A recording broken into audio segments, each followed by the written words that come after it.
Fala, campeões! Luciano Giacchino mais uma vez aqui no canal Clube de Campeões. De antemão, eu vou pedir que você se inscreva em nosso canal se você não é inscrito, ative o sininho das notificações, deixe seu comentário, sugestão para novos temas de autodesenvolvimento e de desenvolvimento pessoal.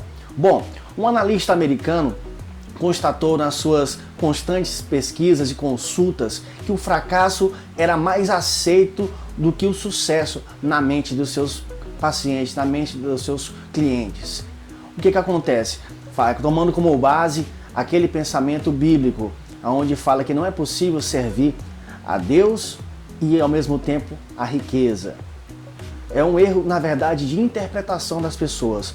Quando a Bíblia se refere a não servir a dois senhores, a não servir ao Deus verdadeiro e às riquezas, está falando do amor ao dinheiro, está falando ao Deus Mamon, ao amor ao dinheiro, ao apego, quando você faz do dinheiro a razão do seu sucesso e não ao ser superior, não ao Criador do universo, a razão do seu sucesso, a razão de você conquistar tudo aquilo que você necessita. Estamos a serviço do dinheiro quando excluímos Deus de nossos assuntos financeiros ou mesmo quando a gente tenta obter de forma sozinha. Quando você crê que Deus é a fonte de toda a prosperidade, de toda a riqueza, e quando você coloca Ele em primeiro lugar na sua vida, a sua vida começa a desenrolar, começa a fluir, assim como o rio corre para o mar. E quando você reivindica essa prosperidade que é nos dado como direito, Deus ele deixou toda a abundância do universo, da criação, deixou tudo disponível para a gente. Então não existe escassez. Existe escassez sim na mente das pessoas, com a mente limitante, limitado por suas crenças, limitado pelos seus pensamentos que impedem de conquistar aquilo que desejam.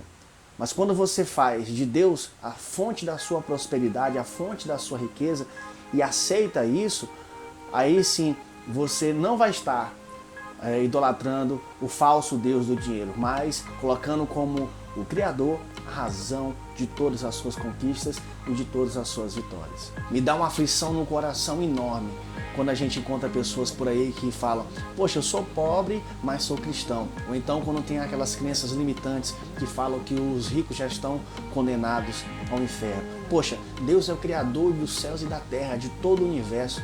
Ele é o amor supremo.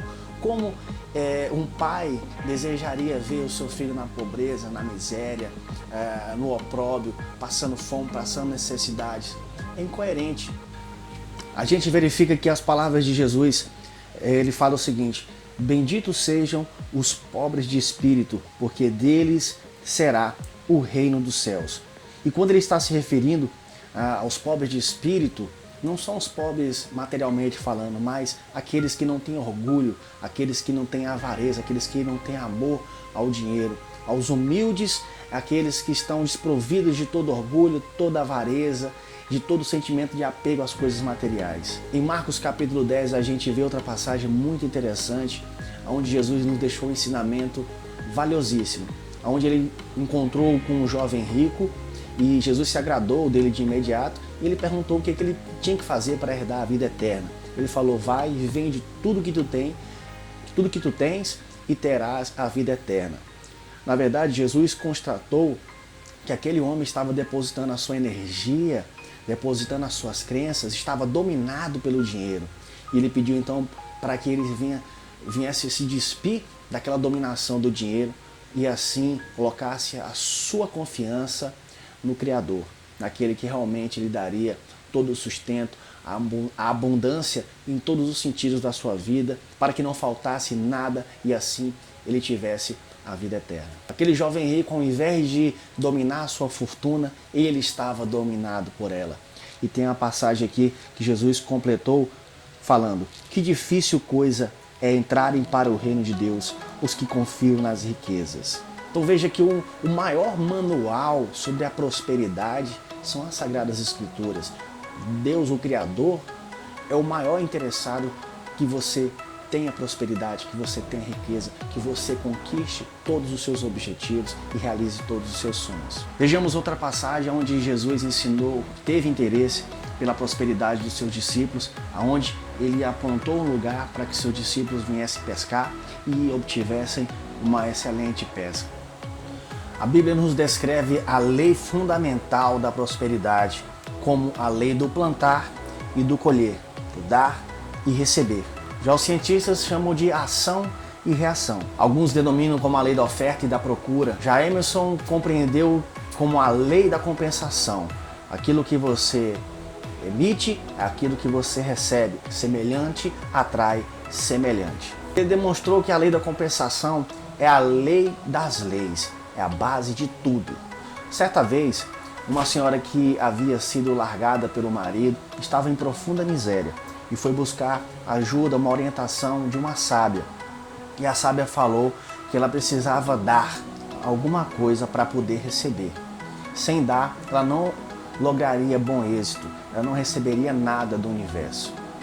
Então ela falou: poxa, mas o que eu posso dar se eu não tenho nada? Ela falou: ore a Deus, peça orientação, que alguma coisa vai surgir na sua mente para você dar. E assim você vai receber. Assim ela o fez. Foi para casa, meditou. No dia seguinte, ela colheu algumas lindas rosas que tinha no jardim da sua casa, e pegou e deu para o vizinho dela que estava em estado terminal. Ele ficou muito alegre, muito satisfeito, agradeceu ela de coração. Ela voltou para casa e seguiu a orientação da sábia. Deu aquilo ali, algo que estava ao alcance dela. Ela não tinha bens materiais, ela estava passando por necessidade. Ela não tinha nem o que comer, nem ela e nem os filhos dela. E ela assim fez uma lista das coisas que ela estava precisando. E antes de terminar essa lista, alguém bateu na porta da casa dela e veio trazer um dinheiro que estava devendo para ela, um total de $30. E assim, ela muito agradecida, fez a refeição para os filhos. Então veja, uma história simples, mas que simboliza e caracteriza bem a lei da oferta e da procura, a lei da semeadura, a lei da compensação. Talvez o que você tem para dar é um gesto, é uma palavra amiga. Talvez o que você tem para dar é algum bem material que você não quer mais, que você não usa. Talvez o que você tem para dar é uma atitude, uma mão estendida. Talvez o que você tem para dar não é bem material, não é algo palpável, mas é atenção, é escutar alguém que precisa, é ajudar alguém que está em necessidade. Então veja que para você receber, você precisa dar alguma coisa para o universo. Você precisa emanar, você precisa plantar para você colher. Talvez tenha sido o principal problema na vida das pessoas. Elas não têm sabido o que dar, o que oferecer. E dar de coração, dar sem esperar nada em troca, dar de forma altruísta.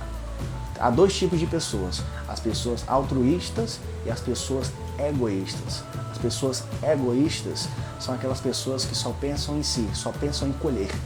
Só pensam em colher, em colher. As pessoas altruístas são aquelas pessoas que dão, e dão de bom grado, dão de coração aberto. Seja uma pessoa altruísta. Procure plantar mais, para depois, sim, você colher de forma natural e espontânea. As coisas vão acontecer e vão começar a desenrolar na sua vida.